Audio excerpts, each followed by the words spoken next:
CC7 MIDI volume.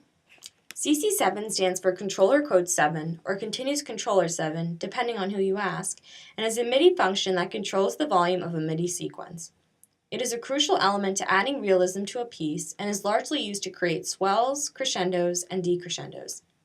However, CC7 strictly controls volume, not dynamics or crossfading, and must be used in conjunction with CC1 and velocity to create a more realistic sound. MIDI volume, like MIDI itself, goes from 0 to 127, 0 being no volume and 127 being the loudest. CC7 will actually move the faders in the mix window in real time throughout the piece so one can watch and see what is exactly changing. In Pro Tools, open the Edit window and click on a MIDI sequence.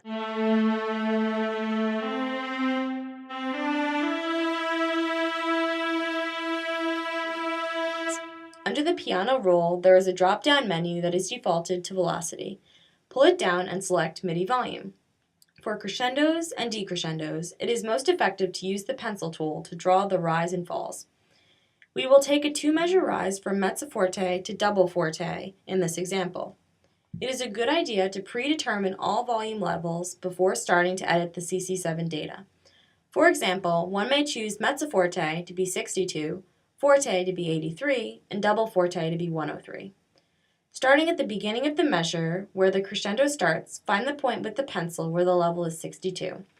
Click the point and hold and drag upward to the end of the second measure at an angle while watching the levels change, so that once you've reached the end of the last point of the line, it is now 103.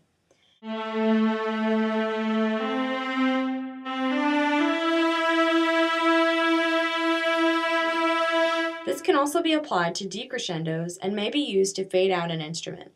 CC7 is a necessary part of the process of MIDI sequencing, but one must be careful when how they draw their lines in. For CC7, used carelessly, often creates sudden hikes or drop-offs in volumes that are not pleasant to the ear, so chances are if you are hearing a MIDI glitch, there may be a problem with the CC7 data drawn in.